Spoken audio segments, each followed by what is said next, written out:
This is going to be short, sweet, and to the point.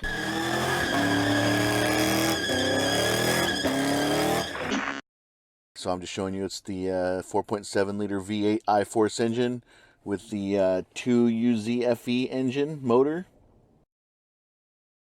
So right here, just taking out that little black steel cover.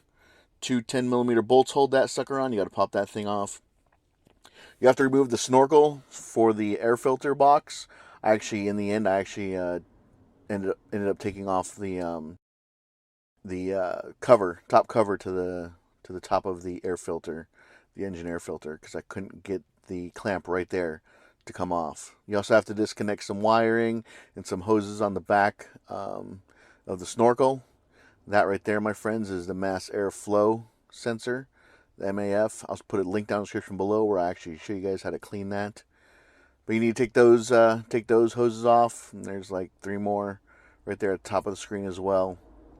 Right there has a little clamp that connects to the back. I just got a pair of 90-degree pliers from Craftsman. I'll put links down in the description below to those. Plus all the other tools that I use and videos that I've done on this vehicle as well. So just get yourself a pair of 90-degree pliers and pop that clip out. Just showing you right there, you have to squeeze them together to get it out. Reason I do this is I don't like to break it and I don't want to zip tie it back there, so I just like to keep it original OE if I can. So I'm having problems getting the snorkel off the air filter box. So like I said, I just disconnect the 4 clips that hold the top of the box on. Right there, I'm getting off the, there's a 10mm bolt that holds the connector for the hose for the AC, high pressure AC line. So just getting that out of the way. Right there, I'm just unclipping the top of the engine air filter box. When you guys put it back together onto the throttle body, I just put a little bit of grease on the inside of the snorkel where it connects to the throttle body to make it that much easier. I had forgotten to take these hoses off, so just pulling them off right there. Not much to it. Okay, now we have access to the coil packs, the ignition coils. Each one has a 10mm bolt. There's 4 of them, 4 10mm bolts. You have to pull those off, and then you have to get the connectors off of the ignition coils. I did that with a little, like a little pick, a little pry tool that I have to get underneath. Once you get close, you'll be able to see it. You actually squeeze the top of the connector together, and then that connector, there's like a little lever, little snap that goes onto the coil, the ignition coil. And sometimes they're really hard to do. Just by pushing your thumb down is not enough force to get it off that clip. So you have to get like a little pry tool or a little screwdriver to get it off. So just go around and work your way up, getting all the connectors off. Once you have that off, once you have the connectors off, obviously you can get the ignition coils out. You do not have to take off the spark plugs to do this job, but it is a good idea if you haven't done the spark plugs in a long time to go ahead and do your spark plugs as well.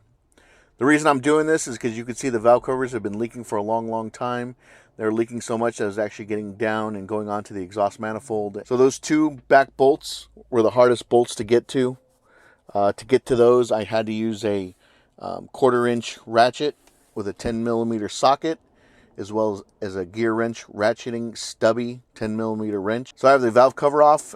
Once there's 9 bolts that hold it on, 9 10mm bolts, I'm showing you right there. Once you get that off, it just pops right off. If there's any kind of resistance, if you grab the valve cover and you can't get it off for whatever reason, there's another bolt left somewhere. So just know that. I'm using a Felpro valve cover gasket set, VS50592R. For those of you who cannot read, comes with everything you need. So right here, I'm popping off the the oil tube seals.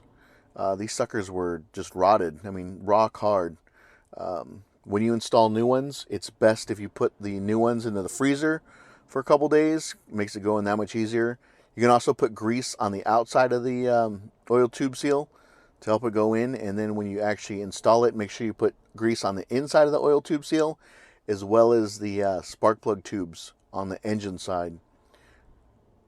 Just getting a pair of pliers, and there's 4 little metal tabs that hold the oil tube seal in place.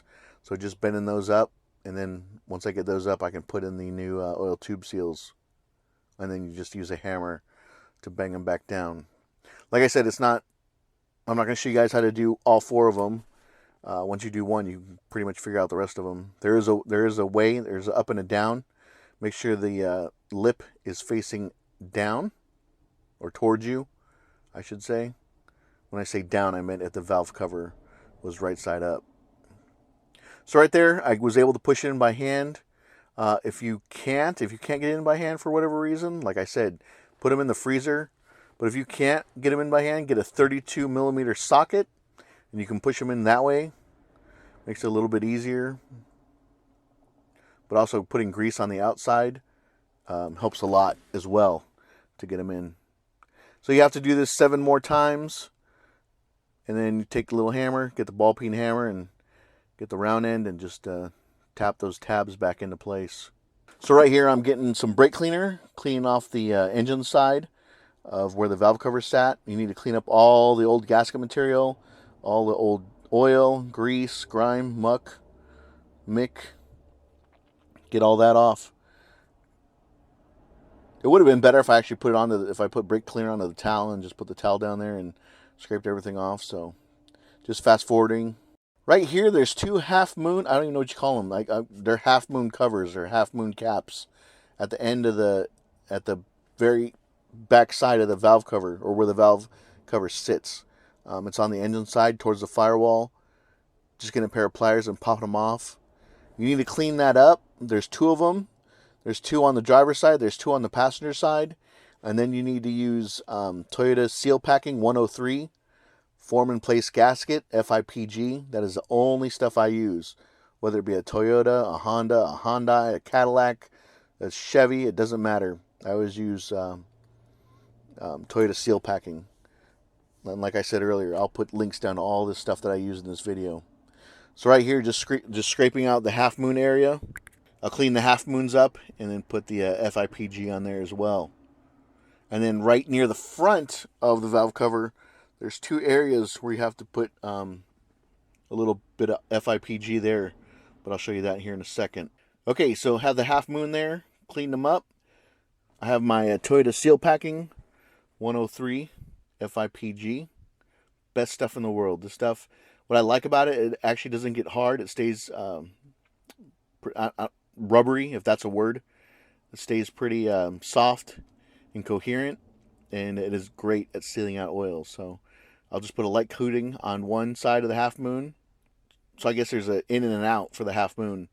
One faces towards the engine side, one faces towards the firewall. If you guys look at the half moon, the part that's dirtier, that looks like it's been inside of the engine, obviously goes towards the engine side. I'm not going to show you the other valve cover. If you guys can do this valve cover, you guys can do the driver's side valve cover. The only difference being that you need to take the PCV valve out. So right there, I'm just putting a little bit of FIPG at the very top and very bottom of where the valve cover meets the timing belt cover. So right there and there, I'm showing you. Okay, now I'm bringing in the valve cover, cleaned all that up. Got all the new oil tube seals in there. Just getting the wiring out of the way and just kind of dropping it into place. You don't have a lot of time once you put the FIPG in place. You might have 10 minutes tops to actually put your valve cover in place. So I'm just there. I'm just right there. I'm just checking, make sure that the valve cover is in place. When you actually push it down, you will see the spark plug tube on the engine side slide into where the new spark plug tube gasket went in. So right here, these are the 10 bolts that are 9 bolts that hold down the valve cover. There's a little rubber grommet that actually sits on top of them. And sometimes they're really, really, really hard and you can't move them at all. So what I did here to actually get them off was I got myself a propane torch. You can see right there. Got myself some pliers and I heated that rubber part up for about 15-20 seconds. Not that long at all. And what that does, it softens it up. And then I guess I could have tried to do this without heating it up, but I just thought it'd make it easier to heat this up. I've had to get some oil pan gaskets off this way, heating it up with a propane torch. But once you get it nice and hot, you put it into a 15mm deep socket. You get a piece of wood and you hit facing with the bolt facing up. You actually just hit it with a piece of wood and it pops it out. So everything's ready to rock and roll. I didn't want to touch it because it's burning hot, but there you go, guys. If you have found this video helpful, please consider subscribing to Bundys Garage. I'm trying to hit 100,000 subscribers before 2023. But like I said, if it's helped you save money, please subscribe, and thanks for watching.